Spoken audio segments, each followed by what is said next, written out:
ఈ వీడియోలో 3 మూవీలో ధనుష్కి ఉండే రోగంతో బాధపడే ఒక అమ్మాయి గురించి చెప్పబోతున్నా. అలాగే ప్రపంచంలో ఉండే కొన్ని మూఢ నమ్మకాల గురించి చెప్పబోతున్నా. అండ్ ఫైనల్ గా రీసెంట్ గా తెలంగాణలో జరిగిన ఒక ఇన్సిడెంట్ గురించి చెప్పబోతున్నా. ఈ వీడియోలో చాలా ఇంట్రెస్టింగ్ ఫ్యాక్ట్స్ ఉన్నాయి. ఈ వీడియో అయ్యేసరికి మీరు ఒక్కటే అంటారు.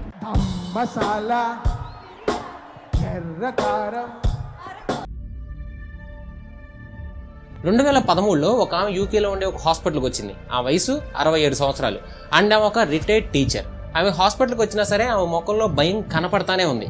దానికి రీజన్ ఆమెకి కొన్ని వింత ఫేసెస్ కనిపిస్తాయి. అదే 3 మూవీలో ధనుష్కి కనిపిస్తాయి కదా అలాగా. కానీ మీకు ఆ ఫేసెస్కి చాలా క్లారిటీగా భయం కలిగించేలా కనిపిస్తాయంట. అంతేకాకుండా డాక్టర్స్కి ఆమెను పిలిచినప్పుడు ఆమె తను పిచ్చిదాన్ని అయిపోతానేమో అని భయం ఎక్కువ కనబడిందంట. అయితే ఇలా ఫేసెస్ కనిపించడానికి మెయిన్గా 2 రీజన్స్ ఉంటాయి. ఒకటి హెల్యూజినేషన్స్, ఇక రెండో రీజన్ డ్రగ్స్ని వాడడం. కానీ ఆమెకు అసలు ఫేసులు కనిపించడానికి రీజన్ ఈ 2 కాదు. అలానే ఆమెకి పిచ్చి కూడా పట్టలేదు. ఆమెని ట్రీట్ చేసిన డాక్టర్ భరత్ కుమార్ గారు మాట్లాడుతూ ఆమె ఏమైతే చూస్తుందో వాటి వల్ల ఆమె చాలా భయపడుతుంది. అంతేకాకుండా ఆమెను ఏ పిక్చర్స్ అయితే చూస్తుందో ఆ పిక్చర్స్ ని డ్రా చేయమన్నప్పుడు ఆమె గీసిన పిక్చర్స్ ఒక రగ్బీ బాల్ లాగా తలకాయ అండ్ ఆ మనిషికి చాలా పెద్ద పళ్ళు, అలాగే కళ్ళు, చెవులు అండ్ ముక్కు ఉన్నాయి. కానీ ఆకారం కూడా మూవీస్ లో చూపించే దయ్యాల ఫేస్ లా ఉందంట. అంతేకాకుండా దయ్యాల ఇన్వాల్వ్మెంట్ ఏమన్నా ఉందేమోనని చెప్పి వాళ్ళ ఫ్యామిలీ అండ్ ఆమె ఇద్దరు ముందే ఒక ప్రీస్ట్ దగ్గరికి వెళ్ళి ఎక్సార్సిజం చేయమని అడిగారంట. అండ్ ఫైనల్ గా అసలు ఆమెకి ఉన్న జబ్బుకు కారణం దయ్యాలు కూడా కాదని తేలింది. మొదట ఆమెను ఎలా ట్రీట్ చేయాలో కూడా డాక్టర్స్కి అర్థం కాల. బట్ డాక్టర్ భరత్ కుమార్ గారు ఆమెకున్న కండిషన్స్ ని స్టడీ చేశారు. ముఖ్యంగా ఆమెకి ఫేసులు కనిపించడం రియల్ కాదు అని ఆమె అనుకోవడం. అండ్ ఆమెకు కనిపించే ఫేస్ షేపులు బట్టి భరత్ గారు ఒక కంక్లూజన్కి వచ్చారు. అదేంటంటే ఆమెకి చార్లెస్ బోనెట్ సిండ్రోమ్ అనే ఒక జబ్బు ఉంది. ఆ జబ్బు ఉన్న వాళ్ళు చిన్న చిన్న మనుషుల్ని, అలాగే చాలా యానిమల్స్ ని అండ్ బ్రైట్ గా వెలుగుతూ ఉండే కొన్ని షేప్స్ ని చూస్తూ ఉంటారు. అండ్ అవి కేవలం కనిపిస్తాయి అంతే. వాటి నుంచి ఎటువంటి సౌండ్ రాదు. లైక్ అవి నవ్వితే మనకు వినిపించడం అలాగా. అయితే ఆ సిండ్రోమ్ రావడానికి చాలా రీజన్స్ ఉన్నాయి. ఆమెకున్న రీజన్స్ వచ్చేసి ఆమెకి మ్యాక్యులర్ డీజనరేషన్ ఉంది. అంటే ఆమెకి రెటీనా దగ్గర ఉండే టిష్యూ అనేది తగ్గిపోతుంది. మీకు అర్థమయ్యేలా చెప్పాలంటే ఆమె చూపు మందగిస్తుంది. అయితే ప్రాబ్లం ఏంటంటే బేసిక్ గా మనకి చూపు మందగించినప్పుడు మన బ్రెయిన్ తెలుస్తుంది, అంటే మన కళ్ళు వీక్ అయ్యాయి, సరిగ్గా కనిపించదు అని. కానీ ఈమె విషయంలో బ్రెయిన్ గా తెలియలా. అంటే ఆమె చూపు మందగిస్తుంది అన్న విషయం బ్రెయిన్ ప్రాసెస్ చేసుకోలే.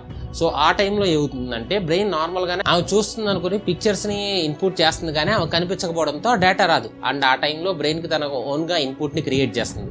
క్లియర్ గా చెప్పాలంటే ఆమెకి కనిపించకపోవడం, బ్రెయిన్ కి తెలియకపోవడం వల్ల బ్రెయినే కొత్త కొత్త ఫేసుల్ని చూసినట్టు ఊహించుకుంటుంది. అందువల్ల ఆమెకి ఇలా విచిత్రమైన ఫేసులు కనిపిస్తున్నాయి. కానీ ఇది ఒక నిజంగా ఒక వెరైటీ. అంటే బ్రెయిన్ అలా ఊహించుకోవడం అనేది పాపం బాధపడుతుంది. మనం ఎలా పుట్టాం? మన పేరెంట్స్ నుండి. కానీ ఇలా ఫస్ట్ హ్యూమన్ ఎలా పుట్టాడు, లేదా అసలు ఫస్ట్ లైఫ్ ఎలా క్రియేట్ అయింది, ఈ క్వశ్చన్ మీద చాలా థియరీస్ ఉన్నాయి. రిలీజియస్ ప్రకారం అయితే దేవుడు పుట్టించాడని చెప్పేస్తాం. సైన్స్ ప్రకారం అయితే చాలా సైంటిఫిక్ హైపోథిసిస్లు ఉన్నాయి. అదేంటంటే ఎర్త్ ఫామ్ అయ్యేటప్పుడు మనం కూడా ఒక మైక్రోబ్స్ రూపంలో ఫామ్ అయ్యామని. దీనికి సంబంధించిన రీసెంట్ గా ఒక ఇంట్రెస్టింగ్ ఆర్టికల్ దొరికింది. అండ్ దీని ద్వారా ఏలియన్స్ ఉన్నాయని మనం ఒక కంక్లూజన్కి కూడా రావచ్చు. అదేంటంటే మన మనుషులు దేంతో తయారయ్యారు అనేది. అండ్ థియరిటికలీ మనం అందరం నక్షత్రాల నుంచి పుట్టాం. ఎస్, ఇది ఎలానో అర్థం అవ్వాలంటే మనం దాదాపు 13 or 14 బిలియన్ ఇయర్స్ వెనక్కి వెళ్ళాలి. అప్పుడే బిగ్ బ్యాంగ్ ఏర్పడింది. సో బేసిక్ గా first generation stars. And big bang ఏర్పడిన తర్వాత వెంటనే ఏర్పడిన స్టార్స్ లో బేసిక్ ఎలిమెంట్స్ ఉన్నాయి. లైక్ హైడ్రోజన్, హీలియం అండ్ చాలా తక్కువ క్వాంటిటీలో లిథియం మాత్రమే ఉండేవి. అయితే ప్లానెటరీ సైంటిస్ట్ అయిన డాక్టర్ యాష్లీ కింగ్ గారి ప్రకారం ఈ మొదటి జనరేషన్ స్టార్స్ లో న్యూక్లియోసింథసిస్ అనే ఒక ప్రాసెస్ జరిగేది. అదేంటంటే బేసిక్ గా లోపల ఉండే ఎలిమెంట్స్ అన్ని కంబస్ట్ అయ్యి కొత్త ఎలిమెంట్స్ ని ప్రొడ్యూస్ చేసే ప్రాసెస్. లైక్ ఇప్పుడు హైడ్రోజన్ అండ్ ఆక్సిజన్ కలిస్తే వాటర్ ఎలా ప్రొడ్యూస్ అవుతాయి, అలాగే ఆ స్టార్ లో ఉండే బేసిక్ ఎలిమెంట్స్ స్టార్ ఫ్యూయల్ గా వాడుకోవడం వల్ల ఏర్పడే ఎలిమెంట్స్ అనమాట. ఫస్ట్ జనరేషన్ స్టార్స్ అయితే బర్న్ అయ్యి హైడ్రోజన్ అండ్ హీలియం కంటే కొంచెం హెవీ అయిన ఎలిమెంట్స్ ని ప్రొడ్యూస్ చేసాయి. అలాగే ఆ స్టార్స్ లైఫ్ టైం అయిపోయాక, అంటే సూపర్ నోవాగా అయ్యి ఎక్స్ప్లోడ్ అయ్యాక వాటి నుంచి చాలా ఎలిమెంట్స్ వచ్చాయి. ఆ ఎలిమెంట్స్ సహాయంతో న్యూ జనరేషన్ స్టార్స్ బిల్డ్ అవడం మొదలైంది. అండ్ ఇలా బిల్డ్ అయిన స్టార్స్ కార్బన్, మాగ్నీషియం లాంటి హెవీ ఎలిమెంట్స్ తో పాటు పీరియాడిక్ టేబుల్లో ఉండే మిగతా ఎలిమెంట్స్ ని కూడా ప్రొడ్యూస్ చేయడం జరిగింది. అండ్ ఈ ఎలిమెంట్స్ వల్లనే మన ఎర్త్ అండ్ ప్లానెట్ మిగతా లైఫ్ కూడా ఫామ్ అయింది. అండ్ బేసిక్ గా మనం అంతా ఒక స్టార్ నుంచి వచ్చిన ఎలిమెంట్స్ తో బిగిన్ అయ్యాం. అండ్ మన బాడీలో ఉండే ప్రతి ఎలిమెంట్ స్టార్ లో కూడా ఉంటుంది. బేసిక్ గా మన బాడీలో 65% oxygen, 18.5% carbon, 9.5% hydrogen, 3.2% nitrogen and 1.5% calcium and ఈ పిక్ లో చూపించిన మిగతా ఎలిమెంట్స్ లో తయారైంది. అండ్ ఈ రీసెర్చ్ చేసిన సైంటిస్టులు బిలీవ్ చేసేది ఏంటంటే మన బాడీలో ఉండే హైడ్రోజన్ యొక్క ఆరిజిన్ బిగ్ బ్యాంగ్ టైంలో ప్రొడ్యూస్ అయిన హైడ్రోజన్ అంట. సో బేసిక్ గా వీళ్ళు చెప్పేది ఏంటంటే మన లైఫ్ ఫామ్ అవ్వడానికి స్టార్సే కారణం. కేవలం మనకు తెలిసిన యూనివర్స్లోనే 200 బిలియన్ ట్రిలియన్ స్టార్స్ ఉన్నాయి. అండ్ సో ఇంకెక్కడా లైఫ్ ఉండదంటారా? ఖచ్చితంగా ఉండే ఉంటుంది కదా. మనం కెనడా గురించి ఇప్పటికే చాలాసార్లు చెప్పుకున్నాం. ముఖ్యంగా అక్కడ ఉండే వియర్డ్ లాస్ గురించి చాలా ఎక్కువ చెప్పుకున్నాం. అలాంటిదే ఇప్పుడు ఇంకోటి చెప్పుకుందాం. బేసిక్గా ఇక్కడ మీకు హార్స్ రేసెస్ గురించి, గుర్ర పందాల గురించి తెలిసే ఉంటుంది కదా. అది ఒక రకమైన గ్యాంబ్లింగ్. వీటితో పాటు ఏ రకమైన గ్యాంబ్లింగ్లో మీరు పార్టిసిపేట్ చేయాలన్నా సరే మీరు ఒక మ్యాథ్స్ ప్రాబ్లమ్ని సాల్వ్ చేయాలంట. అండ్ కెనడియన్ స్వీప్స్టేక్స్ లా ప్రకారం ఇది మ్యాండేటరీ కూడా. బేసిక్ ఇప్పుడు మీరు ఒక హార్స్ రేస్లోకి ఎంటర్ అవ్వాలనుకోండి, వాళ్ళ ఎంట్రీ టైంలో ఒక మ్యాథ్స్ ప్రాబ్లం ఇస్తారు. అది మరీ కష్టంగా ఉండదు, అలా మరీ ఈజీగా కూడా ఉండదు. మీకు ఒక ఎగ్జాంపుల్గా చెప్పాలంటే 168 + 42 - 6/2 ఇలాంటి క్వశ్చన్స్ని సాల్వ్ చేస్తే ఎంటర్ అవ్వచ్చు. అండ్ దీనికి మీరు ఎటువంటి క్యాలిక్యులేటర్ని లేదా ఫోన్ని లేదా ఎటువంటి ఏఐని యూజ్ చేయకూడదు. కేవలం మీ బ్రెయిన్తో క్యాలిక్యులేట్ చేసి చెప్పాలి. ఇలా ఎందుకంటే ఈ హార్స్ రేస్ నుంచి లక్ అనే ఎలిమెంట్ని తీసేయడానికి. అదేంటి, లక్ని ఎలా తీసేస్తారనుకుంటున్నారా? లక్ని వాళ్ళు రియల్గా ఏమీ తీసేయరు. ఇది ఒక లూప్ హోల్, కాకపోతే గవర్నమెంట్ ఇచ్చిన లూప్ హోల్ అనమాట. బేసిక్గా కెనడియన్ కాంపిటీషన్ యాక్ట్ ప్రకారం ఒక లాటరీని డిసైడ్ చేయడంలో 3 ఎలిమెంట్స్ ఉంటాయి, అందులో లక్ కూడా ఒకటి. అయితే ఈ హార్స్ రేస్ లేదా గ్యాంబ్లింగ్ అనేది లాటరీ కాదు కాబట్టి అందులో లక్ అనే ఎలిమెంట్ ఉండకూడదు. సో దానికి బదులుగా ఎవరైనా గ్యాంబ్లింగ్ చేసేవాళ్ళు పూర్తిగా క్యాలిక్యులేట్ చేసి చేశారు అనుకోవడానికి ఈ రూల్ అనమాట. ఒక రకంగా చెప్పాలంటే పెద్ద పిచ్చి రూల్. బుక్లో రూల్ని మార్చకుండా దాన్ని ఇంకా కాంప్లికేట్ చేయడం అండ్ డెఫినేషన్స్ని బేస్ చేసుకుని లాని క్రియేట్ చేయడం ఇలాంటి లాస్కి రీజన్. మన ఇండియాలో కూడా ఇలాంటి రూల్స్ కొన్ని ఉన్నాయి. మీకు కావాలంటే ఆల్రెడీ చేశాను, ఇంకా ఉన్నాయి, కావాలంటే ఎప్పుడన్నా ఫ్యాక్ట్ చేద్దాంలేండి. బేసిక్గా ఇండియాలో మూఢనమ్మకాలు ఎక్కువ. అదే వెస్ట్రన్ వరల్డ్లో అయితే మూఢనమ్మకాలు ఉండవు మనలో చాలామంది అనుకుంటారు, కానీ అది నిజం కాదు. ఎందుకంటే ఇన్ఫ్యాక్ట్ మనకంటే ఎక్కువ మూఢనమ్మకాలు వాళ్ళ దగ్గరే ఉన్నాయి. సో ఇప్పుడు కొన్ని కంట్రీస్లో ఫేమస్ అయిన మూఢనమ్మకాల గురించి మీకు చెప్తా. మొదటిది మనల్ని 200 సంవత్సరాల నుంచి దోచుకున్న బ్రిటిష్ వాళ్ళతో మొదలెడు. మీలో చాలామందికి మ్యాక్పైస్ అనే పక్షులు తెలిసే ఉంటుంది. తెలుగులో వీటిని అంటారు కొండకాటి పిట్ట అంటారు అనుకుంటా. వికీపీడియాలో ఉంది, అంటే అదే చూసినట్టుంది. అండ్ ఎనీవేస్ ఈ పక్షులు ఎప్పుడు జంటగానే తిరుగుతాయి. అయితే ఇంగ్లాండ్లో ఎవరైనా బయటికి వెళ్ళినప్పుడు పొరపాటున వీటిని ఒంటరిగా చూశారంటే వాళ్ళు ఆ రోజు అంతా దరిద్రంతో డ్యాన్స్ చేస్తారంట. సో మీరు ఆ దరిద్రం నుంచి తప్పించుకోవాలంటే ఆ పక్షి ఒంటరిగా కనబడినప్పుడు ఏం చెప్పాలంటే, గుడ్ మార్నింగ్ మిస్టర్ మ్యాక్పై, how is your lady wife today అని చెప్పాలంట. మ్యాక్పై గారు మీకు శుభోదయం, మీ భార్య గారు ఎలా ఉన్నారని అడగాలి. అంతేకాకుండా 1 ఫర్ సారో 2 ఫర్ జాయ్ అనే వర్డ్ని చెప్తే ఆ పక్షికి మీరు ఫ్రెండ్షిప్ ఆఫర్ చేసినట్టు ఉంటుందంట. అండ్ ఆ పక్షి మీ దగ్గర నుంచి లక్ని దొంగతనం చేయకుండా కూడా ఉంటుందంట. నెక్స్ట్ వచ్చేసి ఇటలీ. బేసిక్గా ఇప్పుడు మీరు మీ ఫ్రెండ్ ఒకే టైంలో ఒకే వేడు చెప్తే ఏం చేస్తారు? మహా అయితే సేమ్ పించ్ అని గుచ్చుకుంటారు. బట్ ఇటలీలో అయితే మిమ్మల్ని ఒక ఇంటర్నేషనల్ క్రిమినల్ని చూసినట్టు చూస్తారంట. ఎందుకంటే ఇలా చెప్పడం అక్కడ బ్యాడ్ లక్. అండ్ అలా బ్యాడ్ లక్ అవ్వకుండా ఉండాలంటే చెప్పిన వెంటనే మీ ముక్కుని టచ్ చేస్తే సరిపోదు. అండ్ నెక్స్ట్ వచ్చేసి స్వీడన్. ఇప్పుడు నేను చెప్పే వాటిలో కొంచెం పాపులర్ మూఢనమ్మకం ఇది. బేసిక్గా స్వీడన్లో మీ ఇంట్లో, స్వీడన్ వాళ్ళ ఇంట్లో ఎవరైనా స్పైడర్ని తొక్కారంటే నెక్స్ట్ రోజు వర్షం పడుద్ది అంట. అంతేకాకుండా ఒకవేళ మీ ఇంట్లో చాలా స్పైడర్స్ ఉండి వాటిని చూసి మీరు బయటికి వెళ్తే కొన్ని మ్యాన్ హోల్స్ మీద అడుగు పెట్టకూడదు. దీనికోసం అక్కడ స్పెసిఫిక్గా మ్యాన్ హోల్స్ మీద ఏ అండ్ కే అనే లెటర్స్ ఉంటాయి. ఒకవేళ మీరు ఏ అనే లెటర్ ఉన్న మ్యాన్ హోల్ మీద అడుగు పెట్టారంటే అంతే, ఇంకా మీ జాబ్ పోద్ది అండ్ మీ లవర్ మిమ్మల్ని వదిలేసి పారిపోద్ది అండ్ ఇంకా చాలా బలంగా దరిద్రాలు ఉంటాయని మీరు నమ్ముతారు కూడా. తర్వాత అలవాటైపోతుంది. ఇప్పుడు నేను చెప్పేది సర్వైవల్ ఫ్యాక్ట్. అంటే ఒకవేళ మీరు తప్పిపోతే ఎలా సర్వైవ్ అవ్వాలని చెప్పే ఫ్యాక్ట్. చాలామంది తప్పిపోయినప్పుడు అడవిలో ఏదో ఒక జంతువు తింటారు. నేను లాస్ట్ వీడియోలో పోలార్ బేర్ లివర్ని ఒకేసారి తింటే చనిపోతారని చెప్పారు. అండ్ ఇప్పుడు అలాంటి ఇంకొక యానిమల్ గురించి చెప్తాను, అదే కుందేలు. మీలో చాలామంది కుందేలుని తినుంటారు ఆల్రెడీ. బట్ అంటే నేనైతే తినలేదులేండి, నాకు తినేవాళ్ళు తెలుసు. బట్ మీకు ఏం అయ్యి ఉండదు. దానికి రీజన్ ఏంటంటే రెస్టారెంట్లో తినుంటారు. బట్ మీరు కేవలం ఒట్టి కొందేలను ఉడకబెట్టుకొని తింటే మాత్రం చనిపోతారు. దీనికి రీజన్ ర్యాబిట్ స్టార్వేషన్ లేదా ప్రోటీన్ పాయిజనింగ్. బేసిక్గా ర్యాబిట్లో కేవలం ప్రోటీన్ మాత్రమే ఎక్కువ మొత్తంలో ఉంటుంది, ఫ్యాట్ లేదా మిగతా కంటెంట్ చాలా తక్కువ ఉంటుంది. సో మీరు ఓన్లీ ర్యాబిట్ను ఉడకబెట్టుకుని తింటే మీ కడుపు ఫుల్ అవుతుంది.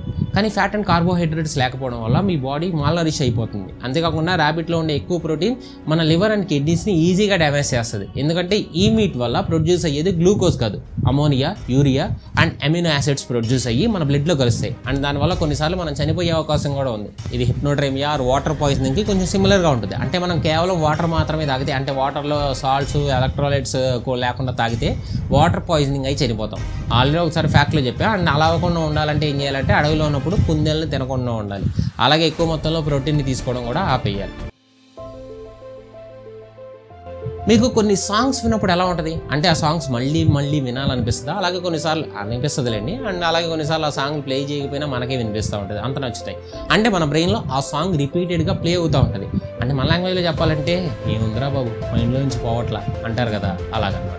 అయితే ఇలా మీరు ఒక్కరే కాదు, ప్రపంచంలో చెవులు పనిచేసే వాళ్ళందరూ ఒక్కసారైనా ఎక్స్పీరియన్స్ చేసి ఉంటారు. అమెరికన్ కాలేజ్ స్టూడెంట్స్ మీద కండక్ట్ చేసిన స్టడీ ప్రకారం కేవలం ఒక నెలలోనే దాదాపు 97% మెంబర్స్ దీన్ని ఎక్స్పీరియన్స్ చేశారంట. అలాగే 10 years బ్యాక్ ప్లే చేసిన లార్జర్ ఫినిష్ సర్వేలో కూడా ఇదే రుజువైంది. బేసిక్గా ఇలా వినడాన్ని ఇయర్ వార్మ్ అంటారు. యావరేజ్గా ఎక్కువ మంది 10 to 30 minutes వరకు ఇలా వినగలుగుతారు. అండ్ కొన్ని కేసెస్లో అయితే దాదాపు 3 గంటల వరకు కూడా ఉంటుందంట. అండ్ మ్యూజిక్ అంటే ఇష్టం ఉన్న వాళ్ళకి ఇది ఇంకా ఫ్రీక్వెంట్గా వస్తుందంట. ఇలా రావడానికి రీజన్ మీకు తెలిసే ఉంటుంది, మన బ్రెయిన్. మన బాడీలో ఏం జరిగినా దానికి ఏదో ఒక విధంగా బ్రెయినే రీజన్. అయితే సైంటిస్టులు దీని మీద దాదాపు 1885 నుంచి రీసెర్చ్ మొదలుపెట్టారు. అండ్ ఇలా రావడానికి రీజన్ మన బ్రెయిన్లో ఉండే auditory cortex and deep temporal lobe areas. బేసిక్గా ఈ ఆడిటరీ కార్టెక్స్ అనేది మన మ్యూజిక్ని ఎలా తీసుకుంటున్నాం అనే దాన్ని డీల్ చేస్తుంది. అంటే మనకి ఎలాంటి మ్యూజిక్ నచ్చుతుంది అనేది.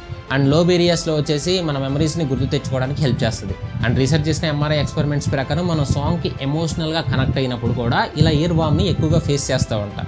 కానీ బేసిక్గా ఇది ఒక కాగ్నిటివ్ ఇచ్ లాగా. అంటే కొన్నిసార్లు మనకి ఊరకనే దొరదపడుతుంది బాడీ మీద, ముఖ్యంగా దోమలు లేదా ఈగలు మన చుట్టూ తిరుగుతున్నప్పుడు అవి మన బాడీ మీద ల్యాండ్ అవ్వకపోయినా ల్యాండ్ అయినట్టు అనిపిస్తుంది, గోక్కుంటూ ఉంటాం దోమలు కానీ ఈగలు కానీ. ఇదంతా ఎందుకంటే మన బ్రెయిన్లో ఆటోమేటిక్గా అవి ల్యాండ్ అవుతాయి అని అనుకుంటుంది.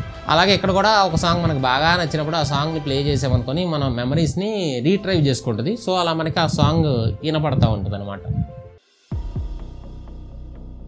దొంగ నోట్ల గురించి మీరు వినే ఉంటారు. బేసిక్గా కొంతమంది ఇల్లీగల్గా కూడా చేస్తూ ఉంటారు. అయితే మన ఇండియాలో కొంతమంది చేస్తే పాకిస్తాన్లో చాలామంది ఇలా ఇండియన్ నోట్స్ని ప్రింట్ చేస్తారు. అండ్ దానికి రీజన్ మన ఇండియన్ ఎకానమీని దెబ్బతీయడానికి. అయితే ఇదేమి కొత్త ప్రాక్టీస్ కాదు, హిస్టరీలో ఇలాంటివి చాలానే జరిగాయి. అయితే ఇందులో ఫేమస్ వచ్చేసి ఆపరేషన్ బెర్న్హార్డ్. ఇది జర్మనీ యునైటెడ్ కింగ్డమ్ మీద చేసిన ఇండైరెక్ట్ యుద్ధం. 1942లో జర్మన్స్ ఇలా బ్రిటిష్ నోట్స్ని ప్రింట్ చేయాలని డిసైడ్ అయ్యారు. దానివల్ల వాళ్ళకి 2 లాభాలు. ఒకటి, ఇలా పౌండ్ని ప్రింట్ చేసి బ్రిటన్లోకి పంపించేసి అక్కడ ఎకానమీని దెబ్బతీయాలని. అండ్ రెండో రీజన్, వాళ్ళ ఓన్ ప్రాజెక్ట్స్కి ఫండింగ్ లాగా ఈ దొంగ నోట్లను వాడుకోవడానికి. అయితే దీనికి ముందు ఆల్రెడీ మొదటి ప్రపంచ యుద్ధం సమయంలో ఎలా చేయాలని చూశారు. ఆ ఆపరేషన్ పేరు ఆపరేషన్ ఆండ్రూ. అయితే అప్పుడు చాలామంది జర్మన్ అఫీషియల్స్ దీన్ని ఒప్పుకోవాలి, ఎందుకంటే ఇది ఎథిక్స్ కాదు అని. బట్ ఆ తర్వాత చాలా వెస్ట్రన్ కంట్రీస్ ఇంక్లూడింగ్ యూకే కూడా ఇలా వేరే కంట్రీ యొక్క నోట్స్ని ప్రింట్ చేసి ఆ కంట్రీస్ ఎకానమీని దెబ్బతీసాయి. సో సెకండ్ టైం అప్పుడు మాత్రం, సెకండ్ వరల్డ్ వార్ టైం అప్పుడు మాత్రం దీనికి ఎవ్వరు ఎదురు చెప్పాలి, ఎందుకంటే వాళ్ళు ఫైట్ చేసేది ఈవిల్తో. అండ్ దాంతో ఫైట్ చేయాలంటే ఈవిల్గానే చేయాలని వాళ్ళకి అర్థమైపోయింది. సో ఆపరేషన్ బెర్న్హార్డ్ని స్టార్ట్ చేశారు. దీనికోసం దాదాపు 140 మందిని రెడీ చేశారని చెప్తారు. బట్ కొన్ని రికార్డ్స్లో అయితే దాదాపు 300 మంది వరకు ఈ ఆపరేషన్లో వర్క్ చేశారని అంచనా. ఎనీవేస్ వీళ్ళు చేయాల్సింది ఒకటే, దొంగ నోట్లని ప్రింట్ చేయడం. అలా చేస్తే మంచి ఫ్యూచర్ని ఇస్తామని జర్మనీ వాళ్ళకి ప్రామిస్ చేసింది. అండ్ వాళ్ళ నెలకి దాదాపు 4 లక్షల బ్యాంక్ నోట్స్ని ప్రింట్ చేయడం మొదలుపెట్టారు. అండ్ 1945కి వచ్చేసరికి దాదాపు 70 lakhs నోట్స్ని ప్రింట్ చేశారని అంచనా. అండ్ వాటి వాల్యూషన్ 1 బిలియన్ పైన ఉంటుందంట. అయితే వాళ్ళు మర్చిపోయింది ఇంకోటి ఉంది, వాళ్ళు ఫైట్ చేస్తుంది ఒక గుంట నక్కుతో. బేసిక్గా వేరే వాళ్ళు నోట్స్ని ప్రింట్ చేస్తే బ్రిటన్కి తెలియదా వాళ్ళ నోట్స్ని ఇంకొకరు ప్రింట్ చేస్తారని. సో బ్రిటన్ ముందే జాగ్రత్త పడింది, వాళ్ళ నోట్స్లో చాలా సెక్యూరిటీ మార్క్స్ని పెట్టేసింది. జర్మనీ వాళ్ళు కూడా బాగా ట్రై చేసి దాదాపు 150కి పైగా సెక్యూరిటీ మార్క్స్ని కనిపెట్టారు. కానీ బ్రిటన్ అంతకన్నా ఎక్కువే పెట్టింది. మీరు ఇమేజ్లో చూడొచ్చు, ఇది మెయిన్ నోట్. ఇందులో ఒక కార్నర్లో ఒరిజినల్ నోట్ అండ్ దానికి ఒక ఫేక్ నోట్లో ఉన్న డీటెయిల్స్ని డిఫరెన్స్ చూపిస్తుంది చూడండి. బ్రిటన్ కావాలని ఇలా పెట్టుకుంది. సో అలా ఒక రకంగా జర్మనీ సక్సెస్ అయినా కూడా చివరికి బ్రిటనే గెలిచింది. అండ్ ఫైనల్గా చాలా ఫేక్ నోట్స్ అసలు బ్రిటన్లోకి అడుగు పెట్టకుండా చూసుకుంది. నిన్నటి నుంచి ఒక వీడియో ఇన్స్టాగ్రామ్లో బాగా వైరల్ అవుతుంది, ముందు ఆ వీడియో చూడండి.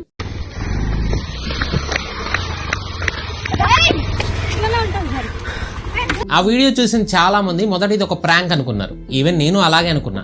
కానీ ఆ తర్వాత తెలంగాణ అపోజిషన్ లీడర్ అయిన కవిత గారు దీని మీద ట్వీట్ చేశారు. పీస్ఫుల్ గా ప్రొటెస్ట్ చేస్తున్న స్టూడెంట్ ని అలా చుట్టుపట్టుకుని లాగడం అన్యాక్సెప్టబుల్ అని. తెలంగాణ పోలీసులు ఏమో దీని మీద వెంటనే అన్కండిషనల్ అపాలజీ చెప్పాలని డిమాండ్ చేశారు. ఇదంతా పక్కన పెడితే మీలో చాలా మందికి అసలు ఇలా ఎందుకు జరిగిందని తెలిసి ఉండదు. దీనికి రీజన్ ఒక కాలేజ్ చేస్తున్న ఫైట్. తెలంగాణ స్టేట్ అగ్రికల్చర్ యూనివర్సిటీలో ఉండే ప్రొఫెసర్ జయశంకర్ యొక్క స్టూడెంట్స్ రీసెంట్ గా ప్రొటెస్ట్ చేయడం స్టార్ట్ చేశారు.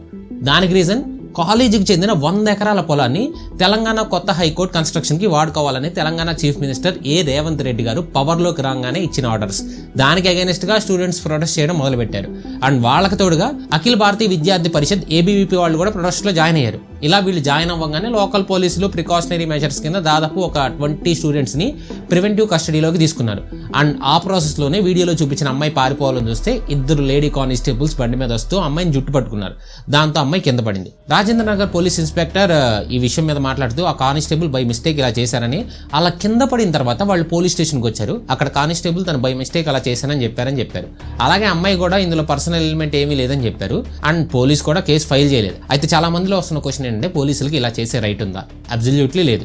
First thing, under right number freedom of assembly article 19(1)(c) ప్రకారం స్టూడెంట్స్ ప్రొటెస్ట్ చేసుకోవచ్చు. అండ్ ఇక్కడ పోలీసులు ఒక 20 మంది స్టూడెంట్స్ని అరెస్ట్ చేశారు. అది కూడా ప్రికాషనరీ మెజర్ కింద, విచ్ మీన్స్ స్టూడెంట్స్ తప్పు చేయలేదు, ప్రొటెస్ట్లో భాగంగా ఏమైనా చేస్తారని ముందు జాగ్రత్తతో అరెస్ట్ చేశారు.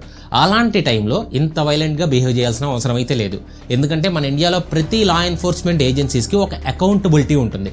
ఇప్పుడు ఒక మర్డర్ చేసిన వ్యక్తి పారిపోతుంటే ఆయన కాలు మీద షూట్ చేయొచ్చు, ఒక తప్పు చేసిన వ్యక్తి పారిపోతుంటే ఇలా చేసి పట్టుకోవచ్చు. బట్ స్టూడెంట్స్ ఒక కాజ్ కోసం ప్రొటెస్ట్ చేస్తుంటే వాళ్ళతో ఇలా బిహేవ్ చేయడం అయితే కరెక్ట్ కాదు. ఇది మిస్టేక్ అయినా లేదా కావాలని చేసినా సరే, ఇక్కడ అమ్మాయి పారిపోతుంది, తను తప్పు చేయకపోయినా సరే పోలీసులు అరెస్ట్ చేస్తారనే భయంతో. అంటే అలాంటి సిచ్యువేషన్లో పారిపోవడం తప్పు కాదు.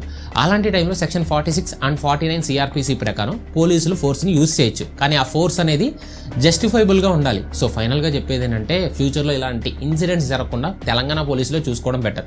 ఎందుకంటే తప్పు ఎవరైనా చేస్తారు, కానీ అలా తప్పు చేయకుండా చూడాల్సిన వాళ్ళు తప్పు చేస్తే అది చాలా పెద్దగా కనిపిస్తుంది. అండ్ పోలీసుల మీద ప్రజలకు ఉన్న నమ్మకం అండ్ రెస్పెక్ట్ కూడా కొంచెం తగ్గుతాయి, లేవని చెప్పిన కానీ కొంచెం తగ్గుతాయి. సో ఇలాంటి ఇన్సిడెంట్స్ ఇంకా ముందు జరగకుండా చూసుకుంటారని ఆశిస్తున్నాం. అండ్ ఫైనల్గా చెప్పొచ్చేది ఏంటంటే, ఈ వీడియోకి ఇంత ఫ్రెండ్స్. ఈ వీడియో మొత్తం చూసారంటే మన నాలెడ్జ్ వర్త్ అనిపిస్తే ఛానల్ని సబ్స్క్రైబ్ చేసుకొని బెల్ ఐకాన్ ఆల్ పెట్టుకోండి కొత్త వాళ్ళు. అండ్ వీడియో లైక్ చేయండి, మీ ఫ్రెండ్స్ అండ్ ఫ్యామిలీకి షేర్ చేయండి. వీడియో చివరి వరకు చూసిన ప్రతి ఒక్కరికి love you so much. We are family.